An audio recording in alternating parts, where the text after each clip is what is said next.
Bonjour et bienvenue à la 63e diffusion de 5e dimension. Je fais ici une parenthèse pour traiter un autre sujet d'actualité. Quel est le lien entre le déluge et la situation que nous vivons actuellement? Pourquoi Dieu a-t-il déclenché un déluge, une réinitialisation? Je vous laisse le découvrir. Le grand déluge est une histoire qui se profile à l'horizon historique de tant de cultures. L'histoire de Noé est peut-être la plus célèbre, mais il existe de nombreuses formes de cette histoire. Nous avons le Noé qui apparaît dans le Coran, nous avons la légende hindoue de Manu, nous avons les mythes mésopotamiens de Gilgamesh et de la création sumérienne. Nous avons l'histoire grecque de Deucalion. En fait, il existe une telle abondance de versions différentes du grand déluge que les énumérer serait une grande perte de temps.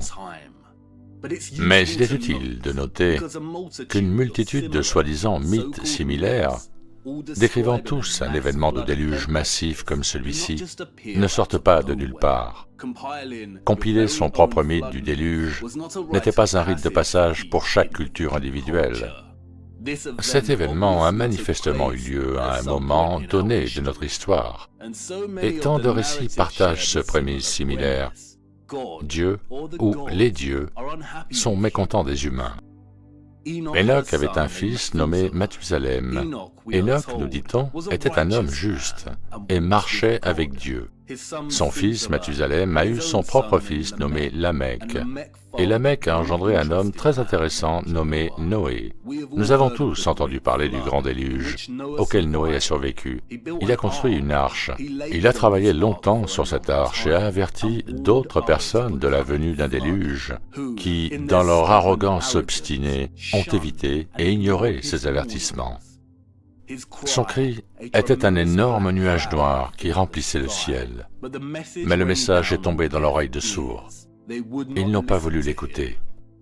Le déluge a détruit presque toute la vie sur terre. Mais Noé et sa lignée ont survécu. Et c'est dans les discussions sur l'événement connu sous le nom de grand déluge que nous nous heurtons inévitablement au fonctionnement du prisme, qui retient en otage l'esprit de tant de gens. Beaucoup rejetteront une réinitialisation d'une telle ampleur cataclysmique comme n'étant rien de plus que de la mythologie. C'est tout simplement trop insondable pour être compris. En 1616, Sir Walter Raleigh a écrit son histoire du monde alors qu'il était emprisonné dans la tour de Londres. Du moins, c'est ce que l'on nous dit. Il fait référence au livre d'Enoch, qui a été découvert à cette époque en Éthiopie et traduit du Guièze. Des fragments araméens et hébraïques de ce livre ont également été découverts dans les grottes de Qumran, dans le désert de Judée. On les appelle aujourd'hui les manuscrits de la mer Morte. Il existe également quelques fragments grecs du texte. Ce texte est très important, car qu'il soit d'inspiration divine ou non, ou qu'il s'agisse d'un autre texte maçonnique de type demi-vérité, il fournit de nombreuses informations sur la période antédiluvienne à laquelle la Genèse fait référence. Comme le raconte le premier livre d'Enoch, le livre des veilleurs, et il arriva que lorsque les enfants des hommes se furent multipliés, il leur naquit en ces jours-là de belles et agréables filles. Et les anges, les enfants du ciel, les virent et les convoitèrent, et se dirent les uns aux autres, « Venez, choisissons des épouses parmi les enfants des hommes et engendrons-nous des enfants. » Et Semjaza, qui était leur chef, leur dit, « Je crains que vous ne consentiez pas en effet à accomplir cet acte, et que je sois seul à devoir payer la peine d'un grand péché. » Et ils lui répondirent tous en disant, « Faisons tous un serment, et engageons-nous tous, par des imprécations mutuelles, à ne pas abandonner ce projet, mais à accomplir cet acte. » Ils descendirent sur les enfants des hommes et prirent des femmes, et ils se mirent à entrer sous elles, et à se souiller avec elles. Et elles devinrent enceintes, et elles enfantèrent de grands géants, dont la hauteur était de 3000 ells, qui consumèrent toutes les acquisitions des hommes. Mais quand les hommes ne purent plus les soutenir, les géants se retournèrent contre eux et dévorèrent ceux-ci. Et ils commencèrent à pécher contre les oiseaux, les bêtes, les reptiles et les poissons, à se dévorer les uns les autres et à boire leur sang. Comme vous pouvez le constater, les passages relatant la naissance des géants, ou de ce que l'on a appelé par la suite les Néphilim, sont très similaires à la Genèse 6. Et il est intéressant de noter que c'est aussi le chapitre 6 d'Enoch qui commence son récit du métissage entre les enfants du ciel et les enfants des hommes, et la naissance des géants qui en résulte. Le livre d'Enoch fournit un peu plus d'informations que la Genèse. Nous y voyons une faction d'êtres du royaume céleste, ou ce que l'on appelle des anges, qui font le serment de commettre un métissage génétique. Le métissage génétique est le croisement entre espèces. Et l'utilisation que je fais ici de ce terme se réfère strictement à cela, le mélange des gènes entre différentes espèces, c'est-à-dire des humains avec des animaux et d'autres êtres, comme un ange. Et c'est ici que le prisme va inévitablement s'agiter une fois de plus. Lorsque nous entendons le mot ange, notre prisme produit immédiatement une image comme celle-ci. Il s'agit d'une programmation soigneusement élaborée qui s'est installée chez le lecteur depuis son plus jeune âge, propagée par les institutions religieuses, les fêtes nationales et autres supports culturels. Personne ne sait vraiment à quoi ressemble un être angélique. Et la notion d'un autre royaume, un royaume céleste, semble tout aussi absurde qu'un être angélique. Mais cela ne signifie pas qu'il n'y a pas de vérité dans ces mots. Les anges sont dirigés par un ange spécifique appelé Semjaza. Le livre d'Enoch énumère plus de 18 de ces chefs angéliques, et les appelle les chefs des 10. Et le texte nous informe que plus de 200 de ces êtres sont descendus avec l'intention de commettre un métissage génétique. Mais la manière dont cela est mené dépasse de loin la simple incitation à la luxure.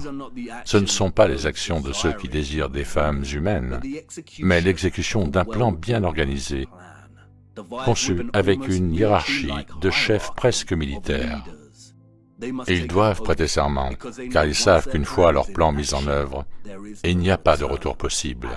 Les actions ont des conséquences. Ce qui est clair, tant dans la Genèse que dans le livre d'Enoch, c'est que ces êtres angéliques, 1. n'ont pas la même génétique que les humains, 2. ils descendent d'un autre royaume, ce qu'on appelle le royaume céleste, et 3. ils ont été responsables de la corruption de la génétique humaine, et le résultat a été la naissance d'énormes géants hybrides. Et c'est pourquoi le déluge, tel qu'il est relaté dans la Genèse et dans le cauchemar d'Enoch, était une nécessité, parce que, comme l'explique la Genèse 6, Dieu regarda la terre, et voici qu'elle était corrompue, car toute chair a corrompu sa voie sur la terre. La naissance de géants hybrides génétiques, ou les Néphilim, n'est pas le seul acte de métissage génétique qui a eu lieu sur la terre. Comme l'indique clairement la Genèse et Enoch, les Néphilim hybrides ont commencé à pécher contre toute vie sur terre, y compris les oiseaux, les bêtes, les reptiles et les poissons. Le péché ici est le métissage génétique expérimental. Mais pourquoi est-ce un péché? Là encore, la Bible nous donne quelques indices. L'importance du maintien de la pureté génétique est soulignée tout au long des Écritures et de la loi mosaïque. Vous observerez mes lois, tu ne laisseras pas ton bétail se reproduire avec des espèces différentes, tu ne sèmeras pas ton champ avec des graines mélangées. Dès la première semaine de la création, Dieu a établi un ordre génétique pour le monde. Et Dieu dit que la terre produise les êtres vivants selon leur espèce, le bétail, les reptiles et les animaux de la terre selon leur espèce. Le refrain, selon son espèce, est répété au moins 9 fois dans le chapitre 1 de la Genèse. Le terme hébreu « maïn », qui se traduit par « genre », désigne ici dans les Écritures une espèce. Le maintien de l'ordre génétique est essentiel à l'œuvre créatrice de Dieu. La pollution ou la corruption de la lignée génétique de toute chair n'était pas le seul péché des anges déchus. Il y a un corps naturel et il y a un corps spirituel, et c'est ainsi que c'est écrit. Ces passages décrivent 2 sortes de corps de type humain, les corps terrestres qui appartiennent à notre royaume, et les corps célestes qui appartiennent à un autre royaume. Ces passages indiquent également que la génétique humaine terrestre et la génétique angélique céleste, bien que distinctes, sont aussi très semblables. Et c'est pourquoi les relations humaines angéliques, en termes de reproduction, ont été possibles en premier lieu. Comme le dit aussi le passage, Dieu lui donne un corps comme il lui a plu, et à chaque semence son propre corps. Ce qui indique que les êtres angéliques peuvent en effet se reproduire. L'ADN, ou acide déoxyribonucléique, est le plan de la vie humaine. Ève a été créée à partir du code génétique déjà établi d'Adam, sa côte. C'est dans le mot acide déoxyribonucléique. De plus, ce sont les ribosomes dans nos cellules qui prennent les instructions de l'ARN messager dans le corps pour créer les protéines essentielles à la vie humaine. En génétique moléculaire, la traduction est le processus par lequel les ribosomes, les machines moléculaires présentes dans nos cellules, synthétisent des protéines après le processus de transcription de l'ADN en ARN dans le noyau de la cellule.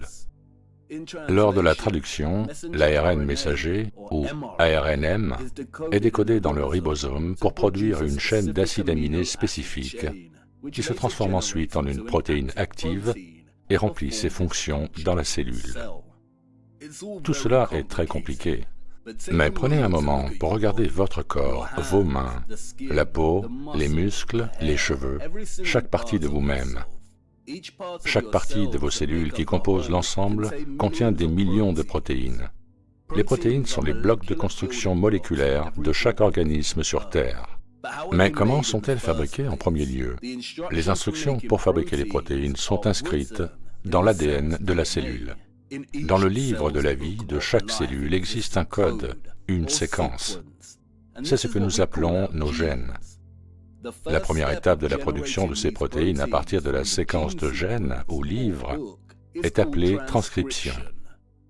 Ici, la séquence d'ADN du gène est réécrite sous la forme de deux types d'ARN. L'un de ces types d'ARN est classé comme ARN codant ou ARNM, ARN messager. La deuxième étape est appelée traduction. À ce stade, l'ARNM est décodé dans le ribosome pour produire une protéine spécifique. Le ribosome est un type de micro-machine présent dans toutes nos cellules. Son but est de lire les instructions présentées par l'ARN messager.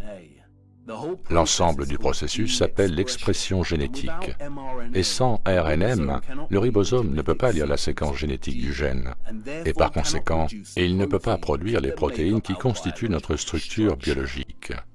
En gardant cela à l'esprit, nous pouvons revenir au contexte scripturaire de la traduction d'Enoch et de l'émerveillement de David devant le livre de Dieu.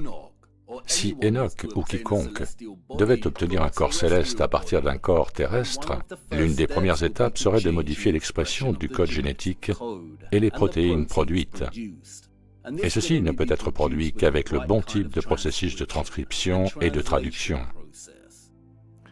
Je pense qu'il y aura de nombreuses percées dans le domaine médical, en particulier autour de l'ARNM synthétique.